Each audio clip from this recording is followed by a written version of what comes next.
Hello, Professor Harrison, or whichever TA is watching this. My name is Amar Rihal, and I'm going to give my synopsis and reflection on the Overstory by Richard Powers. So I'm going to go kind of chapter by chapter. Try and keep it under 5 minutes, but there's a lot to talk about, and I have a lot on my mind about it. So I'll try and get through it, but I won't make it tedious for anybody to watch this. So let's get started. So first, there's Roots. It seems like a creation story to me. It starts with this pine talking to a woman. The pine is strong and it's eternal almost, and since they are year-round trees, right? So it seems like all different types of trees in different forms start talking to her. They jump into the conversation like a chorus, apparently, as it says. So the trees say that they are essentially the life givers on the earth because they contribute to the nutrient cycle, atmosphere, and shelter, yet humans are blind to see it. This section was like the introduction, and the rest of the sections seem to be told by the vegetation, supposedly singing to her. So it's like the trees are telling the story, essentially. So I'll kind of refer to them as the narrator, even though specific instances it might say, oh, Nicholas Hole said this, blah, blah, blah. So moving on, Nicholas Hole, the next chapter. So it starts off, Jorgen Hole, he was an immigrant from Norway, moved to the U.S., worked in a shipping yard in Brooklyn, eventually moved out to Iowa, started a family farming business, and then he married this woman V. They had 3 sons. John Hole was the most important. John starts a tradition of taking these pictures of a chestnut tree that Jorgen Hole planted, passed it down to his son. John Hole passed it down to his son, Frank Hole. So Frank continues the tradition. He has a son, and then Frank dies in World War I. So Frank Jr. continues this tradition by taking the pictures. Meanwhile, there has been a fungus-like blight that has been destroying chestnuts and some other trees all over North America. And this blight is referenced in later chapters. So then Frank Jr., he has a son, Eric, who then has a son, Nicholas. So by now, when Nicholas, it's like the 60s, 70s. So Nicholas is the black sheep of the bunch. He went to art school, again, the 70s, instead of continuing the family tradition of farming. So there are stacks of photos from over 100 years of the Hole family history. Howell family history, not Hole. So now Nicholas always loved to look through. However, the tradition starts to die. So he and the chestnut tree were both lonely outliers with monumental personalities. However, the tree itself may seem insignificant to the family, yet it influenced the Hole down the line to follow his dreams instead of getting into the dying industry, small family farming. In the end, most of their land's leased out anyways. So one Christmas, Nick, I'll refer to him as Nick. He gets referred to as Nick as well. So Nick goes to the museum far away and drives back for Christmas Eve. He gets into an accident. He eventually makes it back. And the chestnut tree, when he was driving up, was a signal and symbol of solace.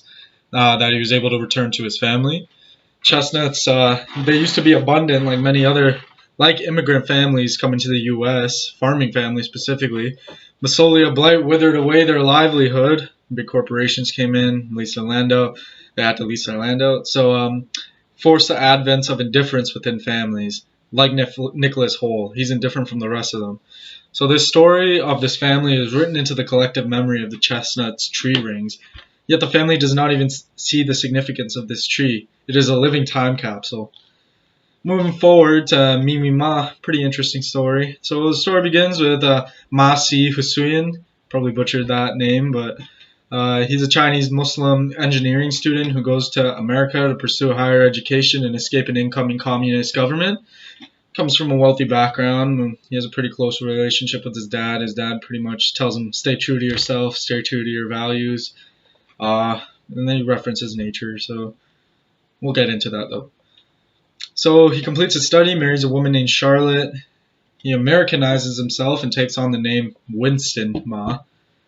So he has 3 daughters, Mimi, Amelia, and Carmen. So the story references trees as sacred and spiritual stemming forms from Buddhism and Taoism, and how nature and these trees connect the heavens to earth. The main tree in the story is the mulberry tree, and it is a single tree of 2 sexes, older than the separation of yin and yang, as Winston would say, the tree of renewal, the tree of the universe center. So he planted this tree in their backyard when they were younger, and this tree also existed back in China, right? So moving forward, Winston would take his family all over the states to national parks like Yellowstone to see nature, so he could go fishing, show his family the beauty of the natural environment. So his daughters never really understood it, but Mimi was the closest to him. She kind of understood him a little bit more, understood his culture, even though he was never really into it too much with his family. So she is keen and smart like her father, but seems to look at certain problems her sisters find as inferior, like just like petty things, right? So each daughter represents a tree from the Buddhist and Taoist spirituality. We'll get into that. Charlotte develops dementia, so she is not really there. Pretty much gets worse over the years. So moving forward, fast forward a little bit. All the sisters move on. They grow up. They get an education and begin their careers. Mimi most notably follows in her father's footsteps and becomes a ceramic engineer. Winston finishes his invention, his life work that he's been doing for like 20 plus years. He believes it's his time to go for some reason, and then he kills himself, shoots himself in the head. Brain splatter everywhere, as they said. It's kind of gory. After he has a chat with Mimi. She didn't think of anything of it. Didn't tell her sisters. And then, so it seems to be some sort of ritualistic sacrifice. He recites a 1,200-year-old poem by Wang Wei, stated on page 12 to say, "An old man, I want only peace. The things of this world mean nothing. I know no good way to live, and I can't stop getting lost in my thoughts, my ancient forests. The wind, the waves, the pines, loosens my belt. The mountain moon lights me as I play my lute. You ask, how does a man rise or fall in this life? The fisherman's song flows deep under the river." Very deep. Very interesting, especially about the ancient forests. We'll get into that, though. Their mother is incognizant at this point after he dies. She doesn't really know what's going on. Dementia has taken her over. It is interesting to see the mulberry in the backyard withered away and dead. It seems maybe that fungus had an impact on that to kill it. Supposedly from the Holes chapter, that same fungus. And it is a late 20th century by now. Like 70s, 80s. So I think this represents the death of the family's backbone, Winston, the mulberry dying, death of Winston, backbone. So it's almost like the trees are the gods. So in the end, each sister closes their eyes and takes a ring when they're settling his estate. Brought these rings, a scroll with some Buddhist scripture on it, about these things called lauhans and arahats, which are these figures in the 4 stages of enlightenment in Buddhism. So moving on to these jade rings that the sisters take. They close their eyes, they take a ring, and then this is what they get. The first is elote, the tree of boundary between the past that none may pass back over. The second is that thin, straight pine of the present. And the third is the fusang, the future, a magical mulberry to the far east, where the elixir of life is hidden. So Amelia gets the pine tree of the present, means something. Carmen gets elote, the doom past, and Mimi gets the fusang, the fusang, the future, the mulberry. So we'll see what happens with that. They split the Buddhas that her father had. He had a couple Buddhas, and they keep the scroll that I just mentioned.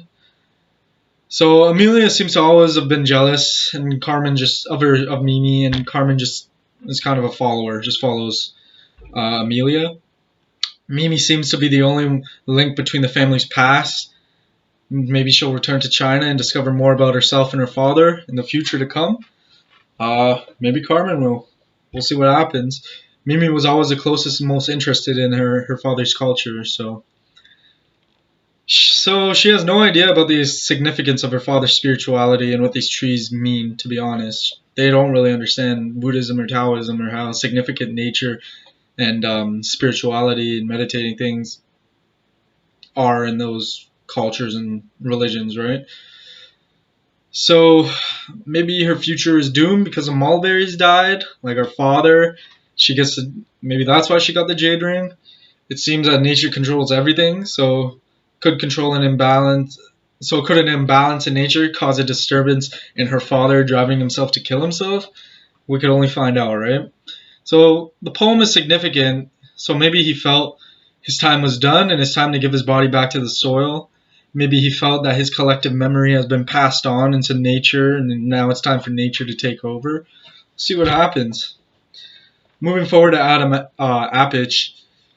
Adam is the son of 4 children who represent 4 different trees. Elm for his sister Leigh, Ash for his sister Jean, Ironwood for his brother Emmett, and Adam is the maple.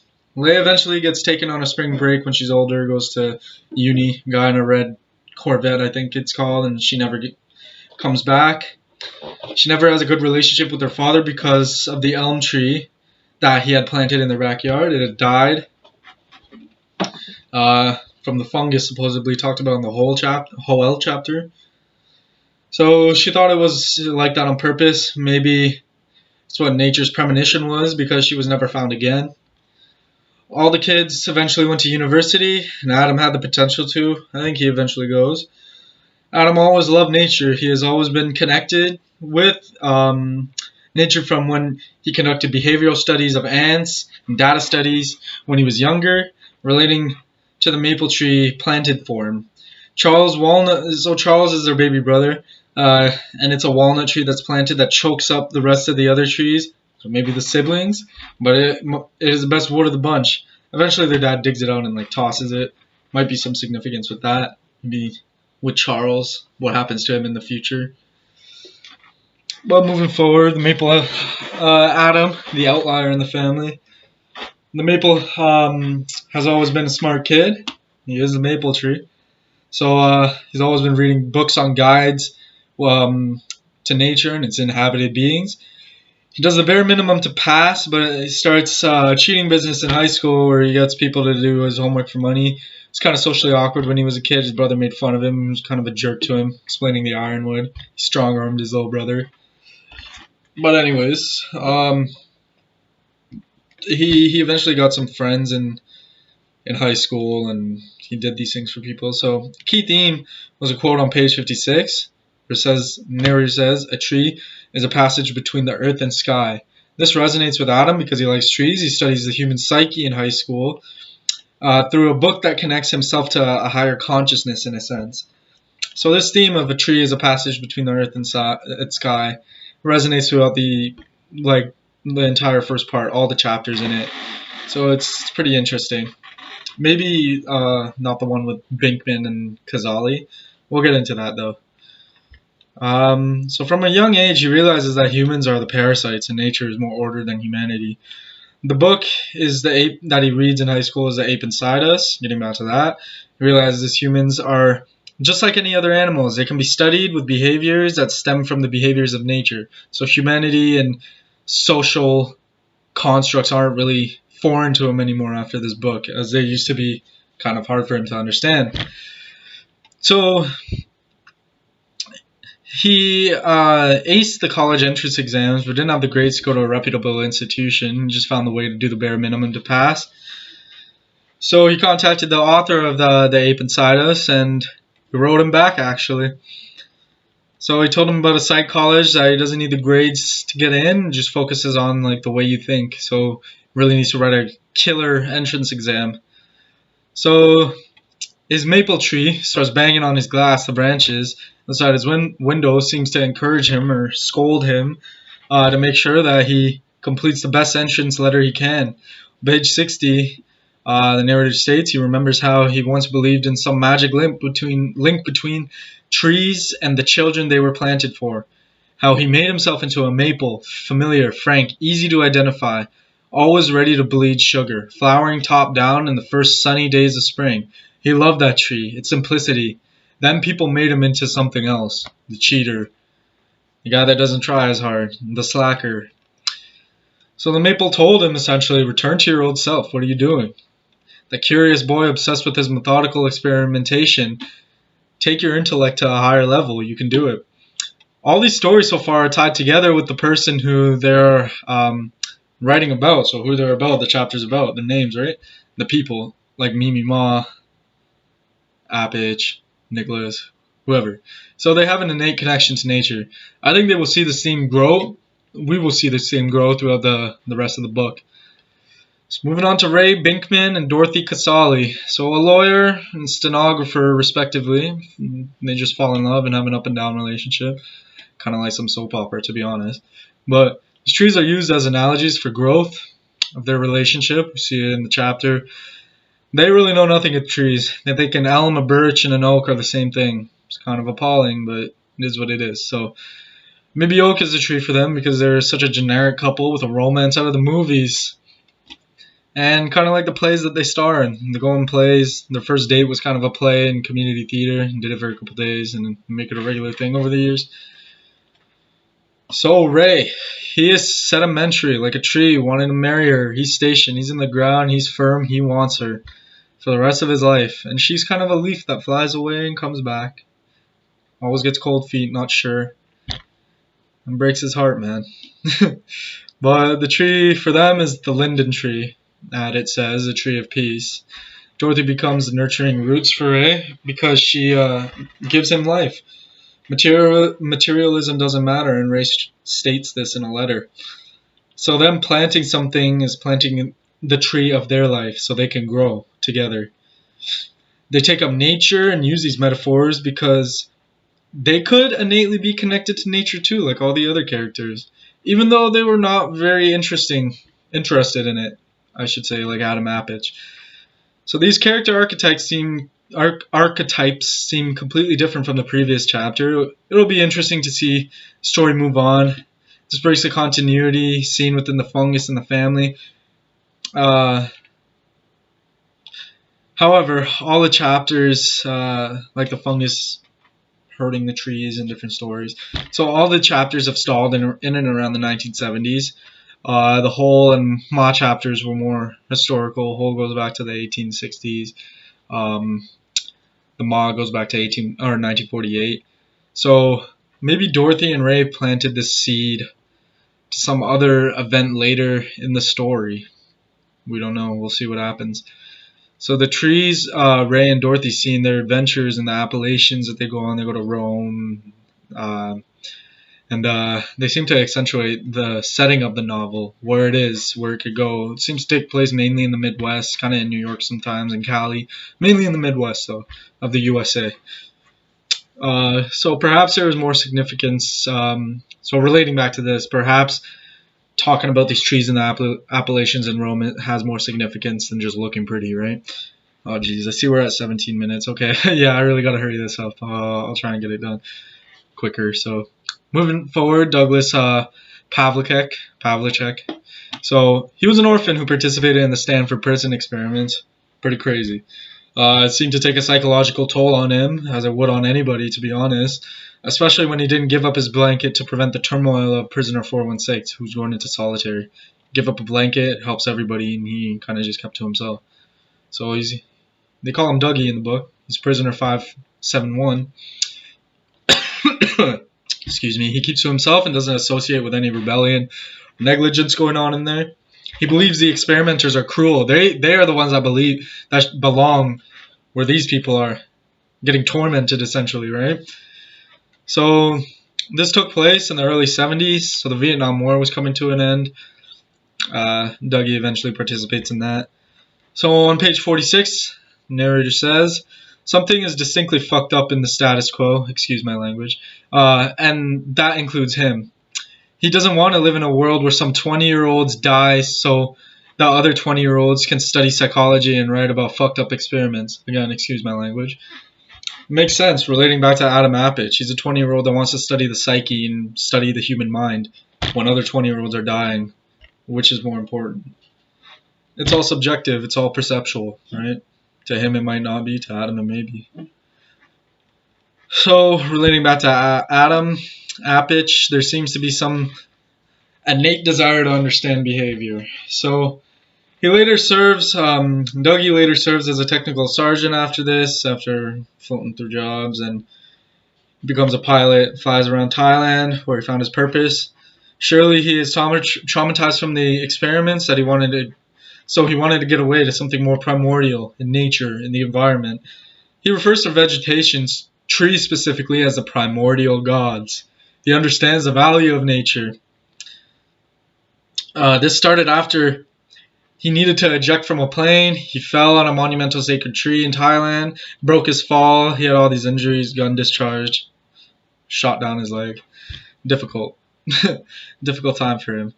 But like Mimima, the universe is like a tree with the roots as a foundation, connecting man to the higher power. It's also like a path to transcendence in a sense. So this changed his life. He was crippled. Air Force has no need for a cripple, unfortunately. He drifted around to find work for a bit. Eventually became a ranch hand in Idaho. So he catered to horses for a while. Then he decided to move on, see what happens. Eventually he sees forests, vista corridors, which are called, where there's a tree line and then they're clear cutting behind it. This really pissed him off. So after he goes, I think he had to go pee or something. He wanted to go see these, and then he saw the clear cutting, and he's like, he thought these vista corridors were just like impressions. They were actors. They were props in a movie. He said, so movie extras. So they're artificial impressions of a forest. That doesn't fly with him after being so connected with nature when he was in Thailand and Vietnam, supposedly. So this relates to Ray and Dorothy, where they play Macduff's men, or in Macbeth, where Macduff's men were trees. They were just actors in a play.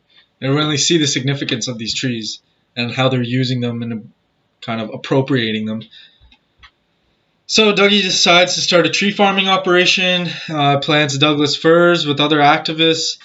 Since nature saved him, he's intertwined with it. He's innately connected to it. Something hurts nature, it infuriates him, just like these vista corridors and the clear cutting. He needs to give back. His life was saved by a sacred tree. Maybe it had some sort of connection to him, physical connection, psychological, a conscientious connection. We'll see. So perhaps there's some regret from not helping prisoner 416, and this is the reason why nature gave him that second chance to help and return back and put something else above himself, right? So nature is the primordial gods. I said that. He innately loved nature and decides to continue planting trees. They are the invisible rulers of the world that humans are not cognizant of, yet humans manipulate trees from their own doing, for their own doing. We don't really know what trees feel or what their consciousness is like, what their systems are like. Everything's a system, right? So we'll see this in later chapters. So plants are the saviors and innate, but they're affected by human struggles. Dougie saw the flaws in humans throughout his life and believes that nature is the savior to humanity's destruction. He must protect nature. Nature must outlast humanity, as it is billions or millions of years old, and it can continue to thrive for millions of years unless we destroy it, which we're getting to. So far, lovers of nature dominate the character arc of this book, except for Dorothy and Ray. They didn't really know, but there'll be something interesting happening in the second part of the book. I know it. Moving forward, Nalay Mehta. He is the son of an Indian immigrant who's a physicist, Babu Mehta. So they have always shared a love for computing and nature, while Nilay's mother and Babu's wife Ritu has always been nagging them and questioning them about their motives. Nalay and his father program and recreate nature in an artificial generated world through computers when he is young. So this is probably the 70s and 80s, never really says. He relates programming to nature, the first ordered sequence, where his consciousness will basically ascend through programming. So he believes Vishnu allowed for processors to set nature free. So relating back to a more spiritual religion, Eastern religion, Hinduism. Moving forward, nature becomes a comfort to him. As a young boy, he was far smarter than his classmates and his teacher, Miss Gilpin. He was writing about a kite festival for his father. Very intricate stuff of programming. Teacher doesn't understand it, so she just thinks he's straying off topic when they're just talking about pearls. So she didn't understand him, so she took his notebook away. He was devastated, and then he was rude to her. He's like, "Give me my book back." And then so on the way home, he couldn't stop thinking about the disappointment that he'd bring his family, because Indian culture is very much about what other people say. So he's a young kid at the time. What is he going to think, right? So he thought it was the end of the world. So he found comfort in a large oak tree. On page 96, the narrator says, one huge beam of a branch swoops towards the ground like it's flying down to rest. A single swing, and from that low branch, Nile shimmies up to the roost, from where he sits like he's 7 again. There he takes stock of his ruined life. From high up in this crazy cantilevered oak, looking down on the sidewalk where 2 kids swing a stick at pebbles and a humpback white-haired woman walks her dachshund, he can see this whole mess from Miss Gilpin's eyes. She wasn't wrong to reprimand him, and yet she stole his property.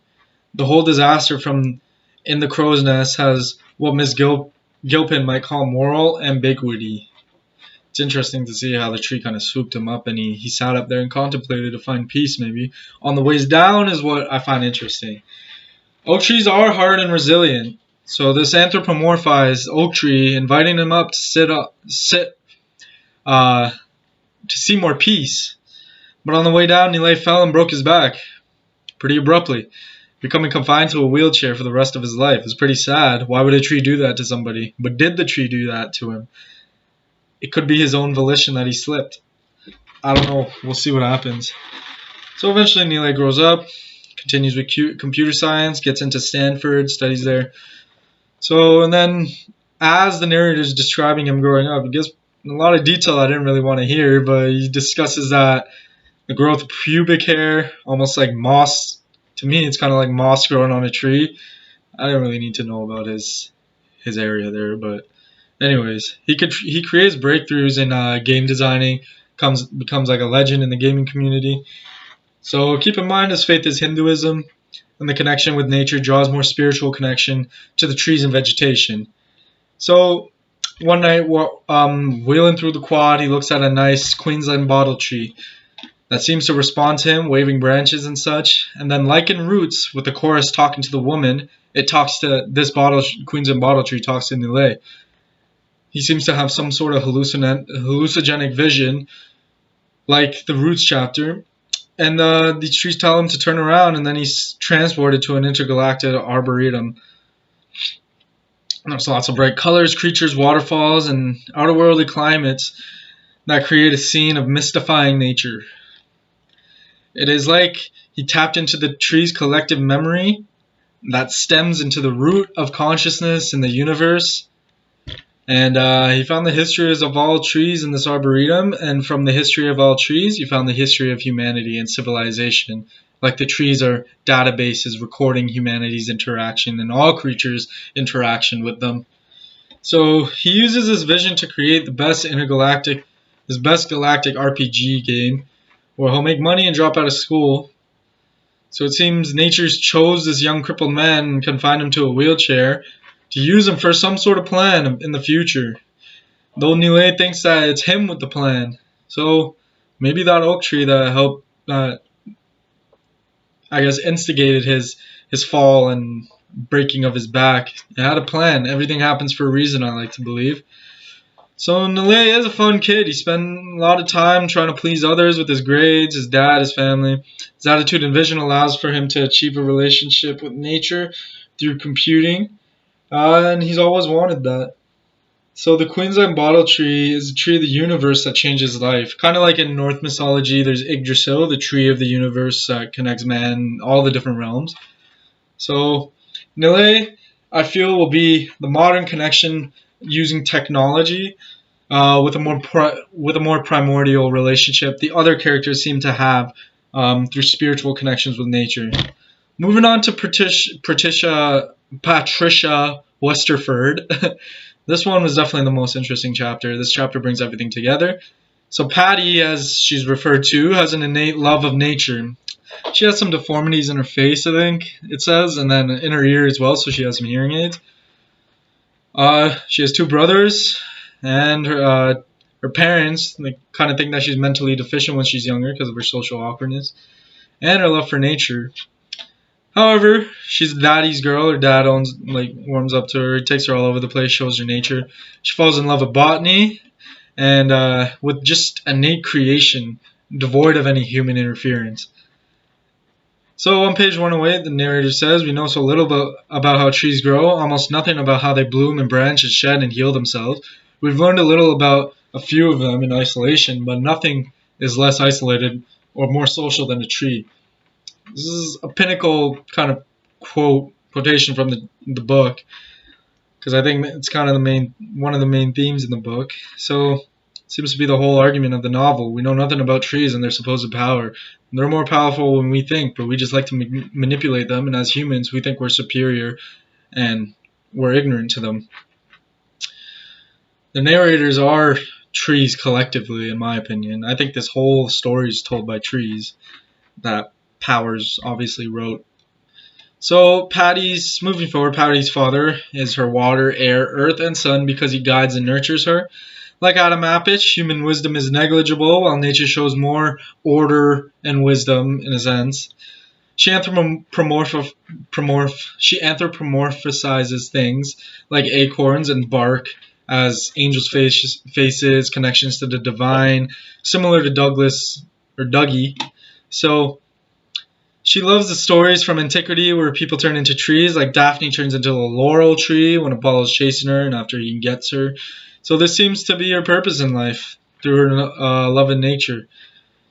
Her dad eventually dies in an accident when she's 15. She gives like a nice speech from Ovid relating nature and divine to her father's transcendence. Nobody really understands her. They kind of just think she's wacky, but moving forward, she later goes to University of Kentucky for botany, in which she has her own garden in her room and her school.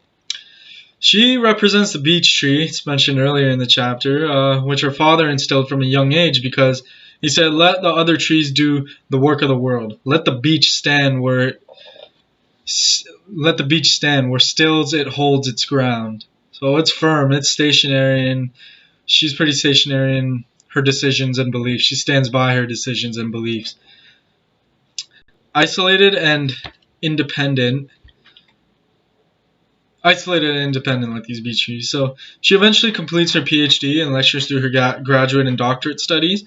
However, the bureaucracy of man and interfering with natural processes in nature, like cleaning dead trees from the forest floor, doesn't make sense to me. Hopefully some of you, but it does not make sense to her specifically because everything in nature is interconnected. There's micro ecosystems with these supposed dead forms or dead logs and things. There's insects, there's bacteria that feed off of this. So she uses these so-called and there's uses for these so-called negligible pieces in the forest. So again, she deviates from the norm in school and continues to study and experiment on trees, where she discovers that they could actually communicate to each other through signals and pump out natural insecticides to protect themselves. This is a pinnacle finding in science and just in the book, to be honest, because it kind of connects everything. These trees are interconnected, so that's why the stories keep jumping further and there's some sort of connection, because all the trees are interconnected. They can talk to each other, so it's like they have a collective memory of all of these stories of people, right? Sorry, my laptop's just dying.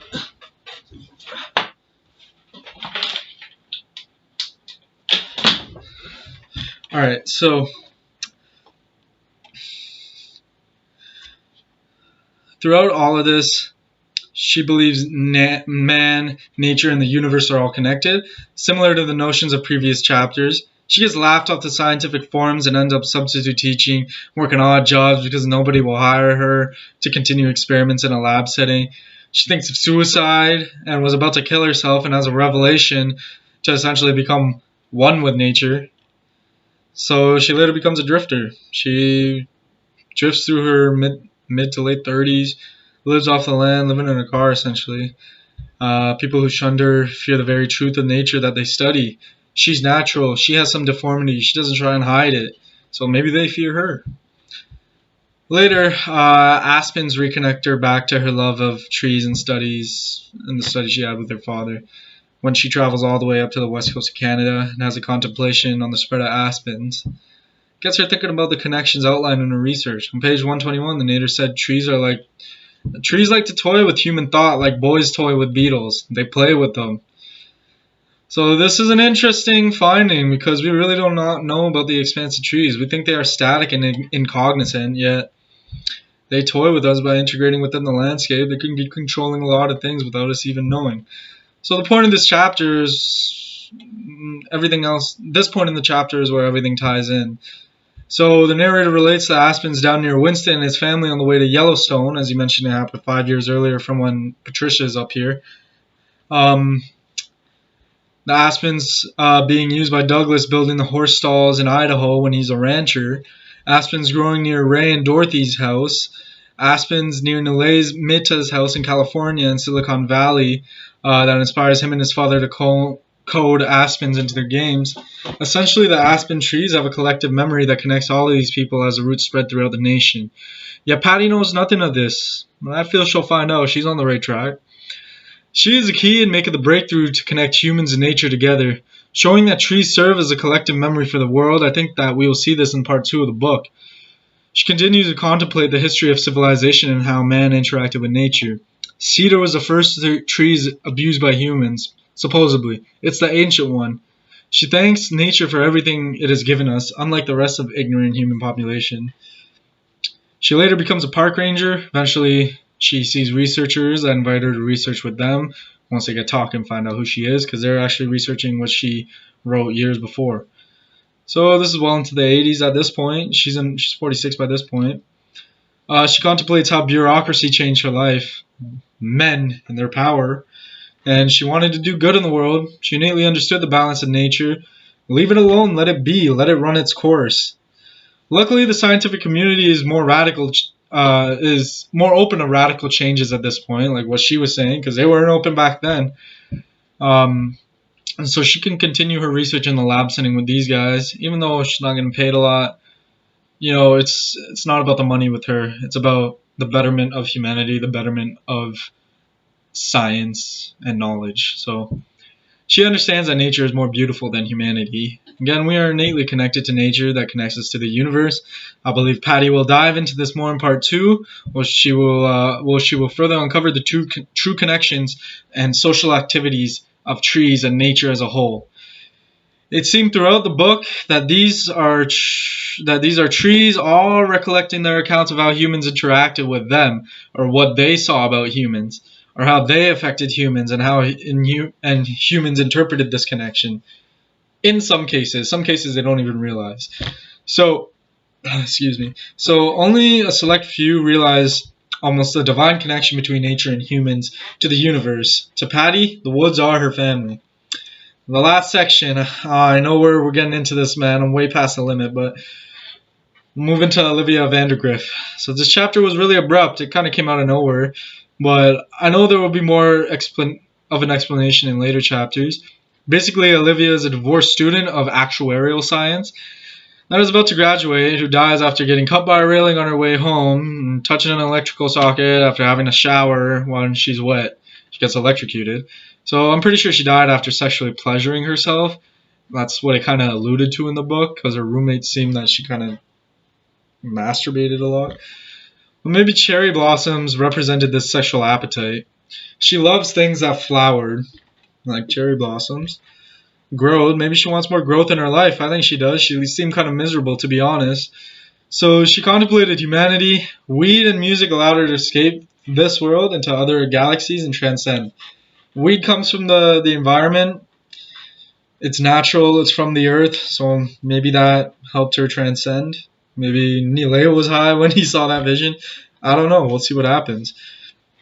She doesn't seem to connect it to nature, besides puffing the herb, marijuana, which is natural. But Olivia connected to a singular tree on that fateful night that she died walking home. It's a very old cedar tree that's indifferent, like her. The primordial gods relating to that.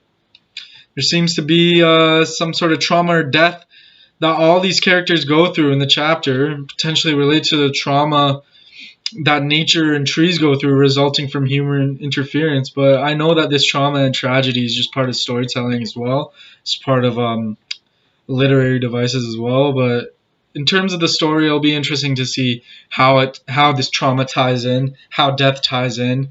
I discussed it with Mimi Ma and the mulberry tree and her father, but it'll be interesting to see in the next chapter how it ties in. But I did read a little bit ahead. You know, it was pretty interesting, this book. I enjoyed the read, so I know that she does survive. I only read like a couple pages into Trunk, but overall, so let's wrap up.